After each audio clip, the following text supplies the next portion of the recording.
Welcome to Education Matters, presented by the Public School Forum of North Carolina. I'm your host, Tom Williams. While students are staying home and schedules are disrupted due to the coronavirus, social emotional learning is especially important now more than ever.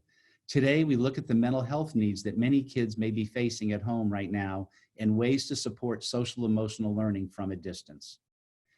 I'd like to welcome to the show Dr. Katie Rosanbalm, Senior Research Scientist at the Duke Center for Child and Family Policy. Thank you so much for being with us today.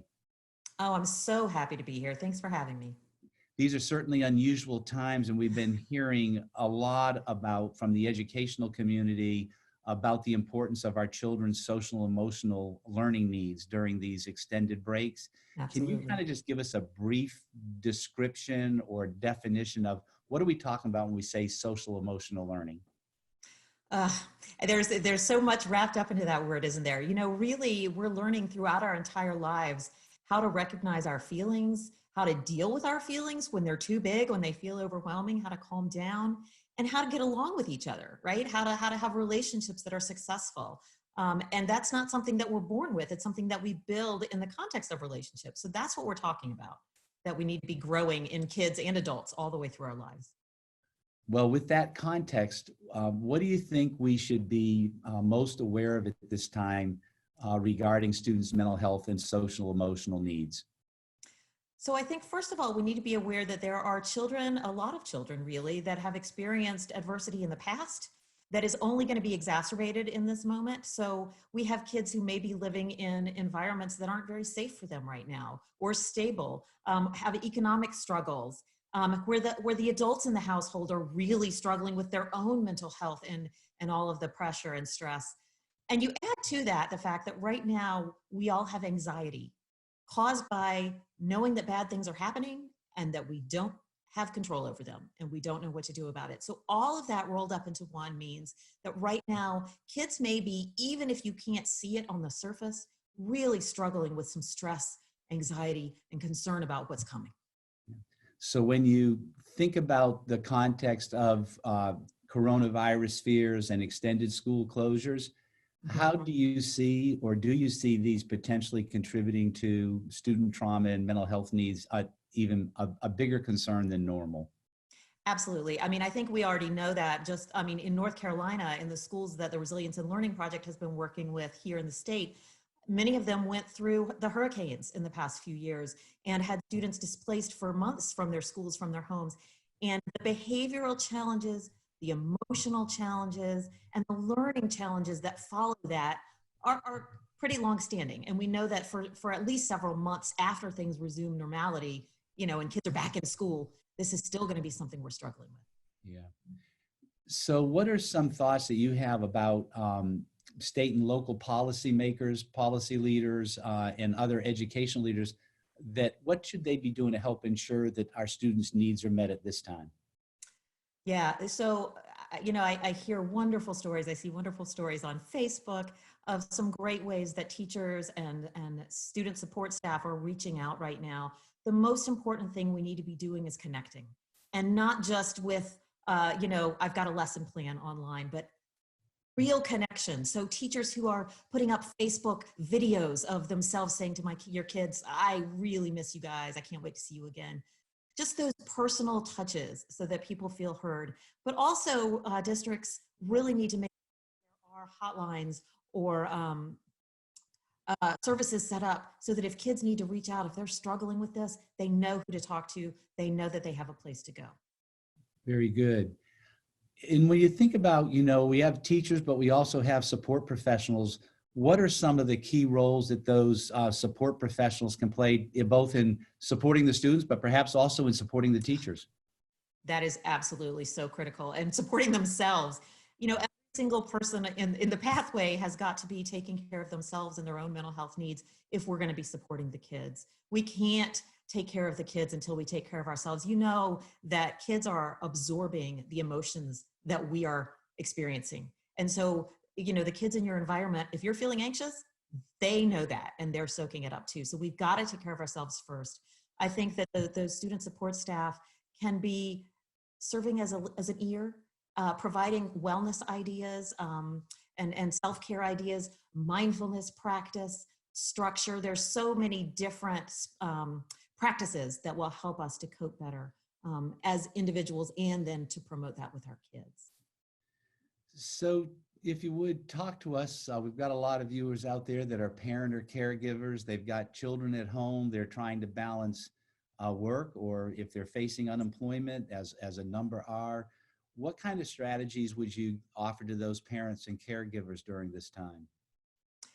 So first of all, be gentle with yourself. Go easy on yourself. You're doing great. It's not going to look perfect. We've all got to forgive ourselves for the little moments and forgive one another. We're in close proximity, and being together all the time can make it really difficult to have relationships. So the most important thing is that take care of yourself and make sure that you're getting enough sleep, that you're getting outside and getting some exercise, all of that. But the most important things for the kids are these. I would say we've got to be helping them to recognize how they're feeling and give them an ear so that they can talk about it. We've got to be building structure. It's so comforting to think about what it is that you have control over and focus on that. How can I support my community? How can I take care of myself right now? How can I build a routine so that I have a predictable schedule that I'm looking at every day? That will build enormous comfort for kids and for you as a grown-up. And then thirdly, to really support their ability to calm down when they're upset, I recommend, and we do this at schools, but I recommend calm down corners, where you have a spot in your house where you've got a cozy blanket, a stuffed animal to hug, some squishy things to squeeze, some music to listen to, whatever helps you calm down. And that is your place that you can go when you need to take a breath and get yourself back together. Coach kids on using that, and coach kids on helping themselves calm down when they feel like, oh, this is too much. And play together. That's the other thing. We've got to be having fun. We've got to be finding ways to build laughter into our days. That is the best medicine. Well, that's a great message for us to end on today. We are so delighted to have you join us, and also working with our resilience and learning school districts around the state with the Public School Forum. So thank you so much, Dr. Rosanbalm, for being with us. Absolutely. Stay Thrilled safe. to be with you. Best wishes, and we'll be checking in with you again, okay? Absolutely. Sounds great. You guys stay safe too. Take care. Thank you so very much. We'll be right back after a short break. Education Matters is brought to you each week in part by Town Bank, serving others, enriching lives.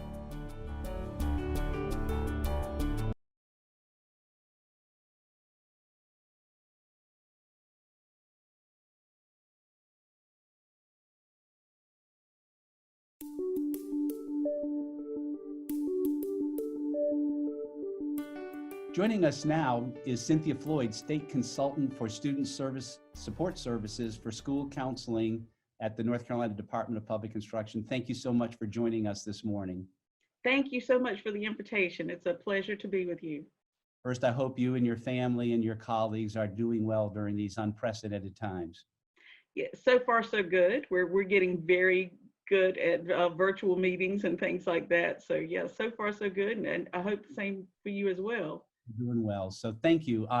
You're a highly experienced school counseling leader.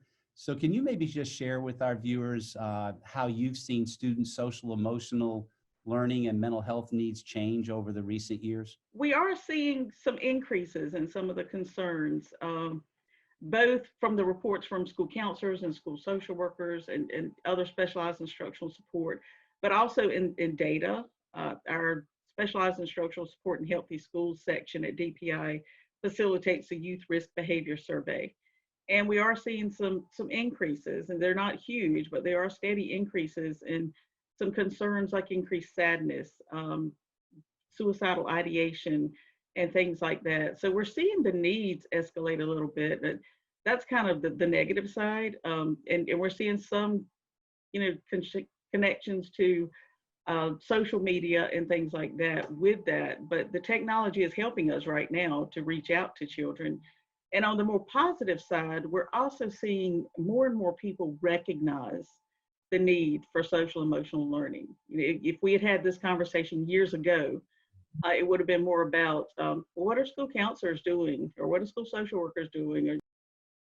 As educators and teachers start thinking about the students re-entering either in the late spring or summer or back in the fall, What are some things that you think our educators need to keep in mind going forward?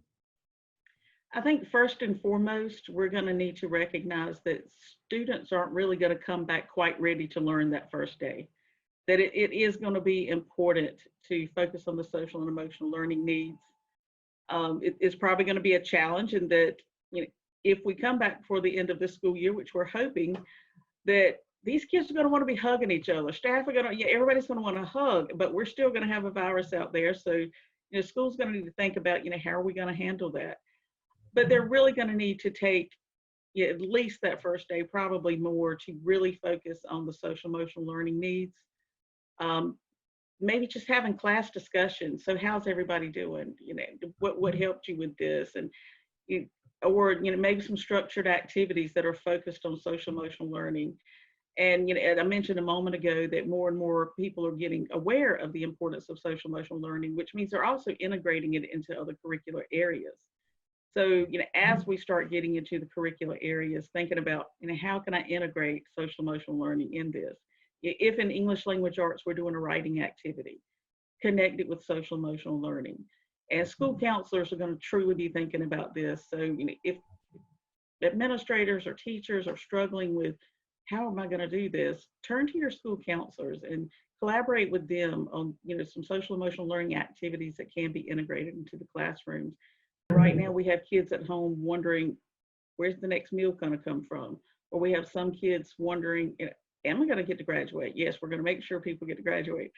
Lots of things that kids are worried about, and those are going to have to be first and foremost when they come back. Where can educators and families find some resources both at the state and local level? And then to kind of close out our time, maybe about what's on the horizon, what's in works with the state agency. Your school counselor, school social worker, school nurse, school psychologist, we need more of them to help with this, but they can often help connect you with resources if you don't know how to connect with them locally. Another great resources to help you connect with local resources is the 211, not 911. Stress that. 211. If people will just phone 211, it will tell them how to connect with their local resources in their community, whether mental health or food or housing and anything like that. Another less well-known one, although it's probably known to most of our school counselors, is a national website called Aunt Bertha, auntbertha.com. It's a vetted resource where you can go online, enter your zip code, and it will tell you where varieties of resources are in your community. Because all of those things, where we're going to eat, you know, everything comes into play with social emotional learning. And substance abuse can be a concern in situations like this. So there are places to reach out both locally and at the state and national level. Also on the DPI website, the dpi.nc.gov, you'll find a link right there on the home page to the COVID-19 resources. It links to Department of Health and Human Services, the governor's information, but also to meal availability, internet availability. Just a few seconds left. So yeah, what's coming up? Coming up, we have a social emotional learning team that is working specifically on lots of social emotional learning resources. We're going to create a specific link to that and hoping to get that up and going within the next several days. It might not be this week. Thanks to you, Cynthia Floyd, for what you and your school counseling teams are doing all across the state at this time. After the break, we'll take a look at the inside school perspective with Phil Cook, principal of West Greene Elementary School in Greene County.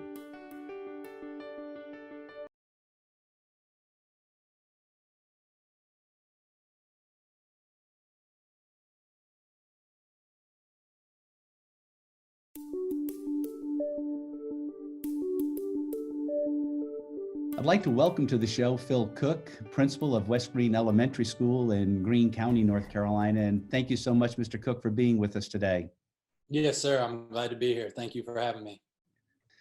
Tell us how you feel your students and their parents and families are doing. In Greene County, you know, we're a very rural, low socioeconomic area, and there's a lot of needs, whether that's physical or social and emotional needs for our students. And right now, we really, truly need to focus on those social and emotional and physical needs of our students because it is a very challenging time in this world, as we all know.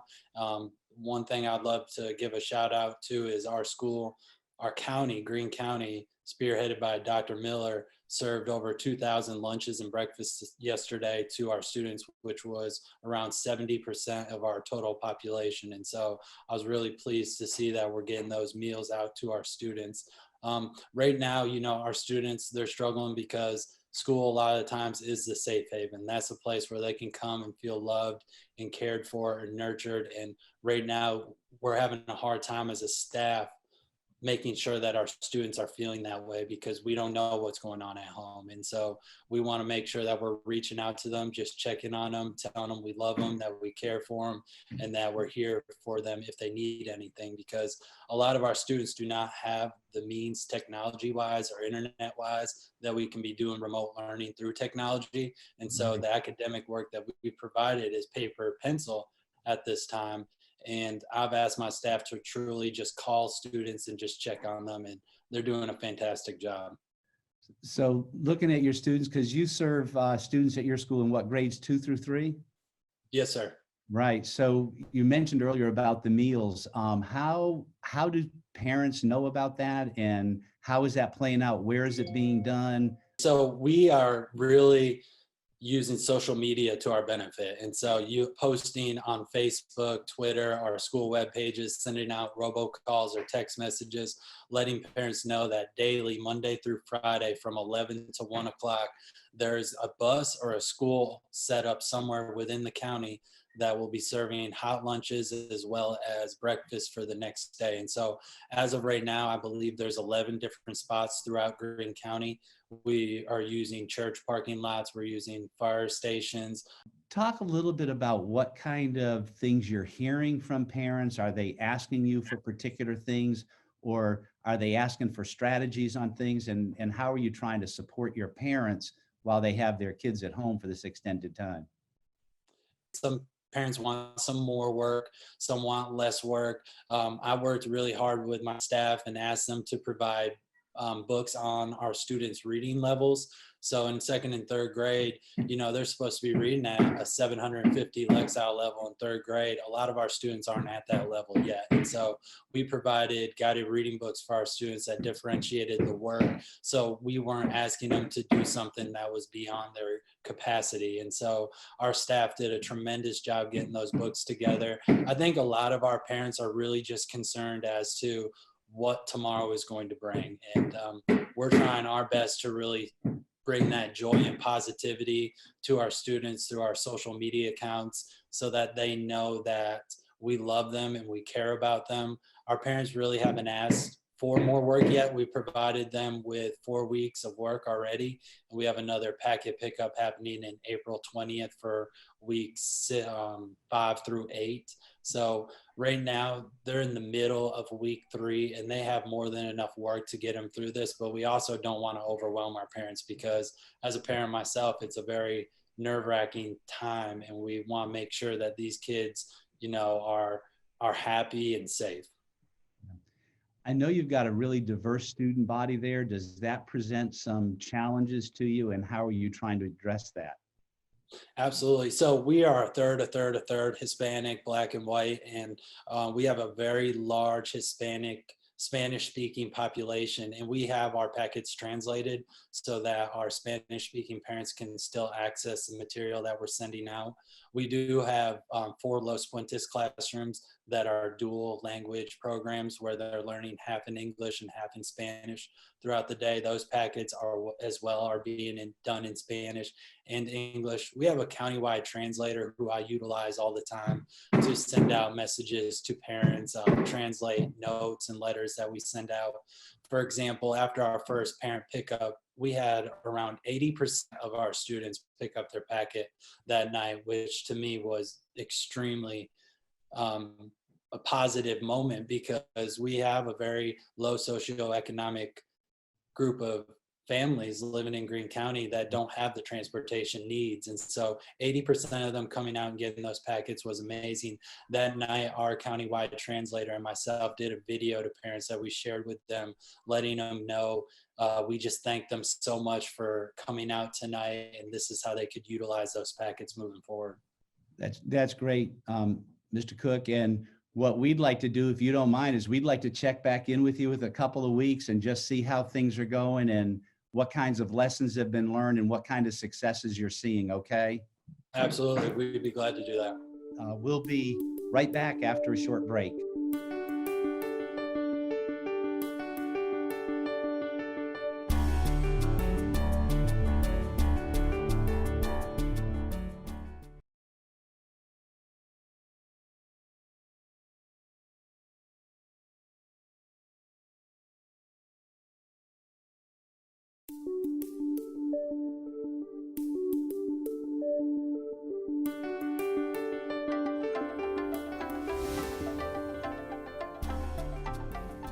First and foremost, I want to thank you, each and every one of you, for your patience and your support of each other in our Buncombe County School family.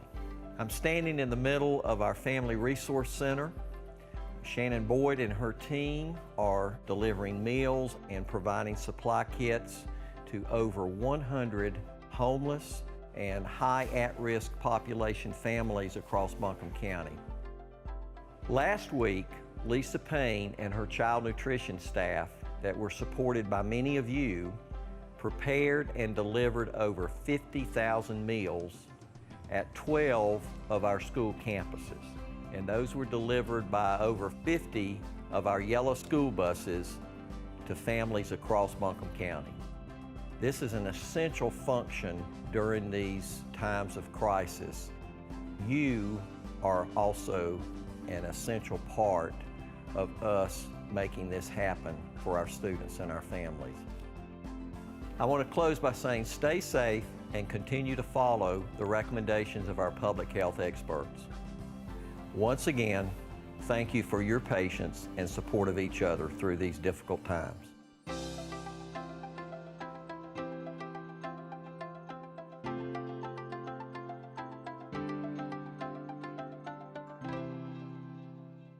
3 weeks ago, with the onset of the emerging coronavirus pandemic, it seemed like the only certainty we had in our lives was its uncertainty.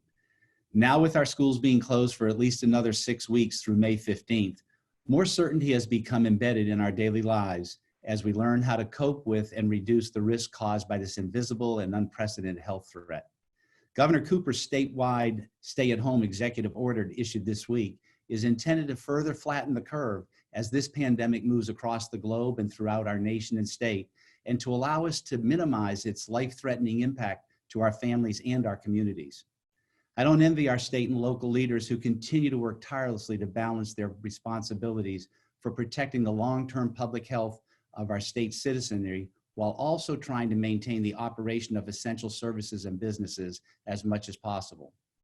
While our school's primary mission is to ensure each child in our care receives a sound basic education, leading to completing high school as career and college-ready graduates, our teachers, principals, and our school support staff first and foremost priority is grounded in assuring the safety and welfare of each child every day. COVID-19 has already disrupted the daily lives of 100% of school-age children and their families. In times like this, all you've heard tonight and our experience within your own families and neighborhoods, we must be vigilant in tuning into the unique social, emotional, and mental health needs of the whole child. Our teachers have always been concerned for the welfare of their students, but they have also had the luxury of seeing and interacting with them at schools each and every day. During this extended break in the traditional student-teacher-parent relationship, our parents and caregivers, as well as teachers, have had to assume even more responsibilities while also managing their own stressors. Let's make sure all of us are taking some deep breaths throughout each day, extending understanding and patience with one another, and teaming up to keep the well-being of our children first and foremost in our minds. This will help us to come out on the other side of this with our children having learned academically, but also about their own resilience, unique talents, and strengths moving forward. Thank you, and that's it for this week.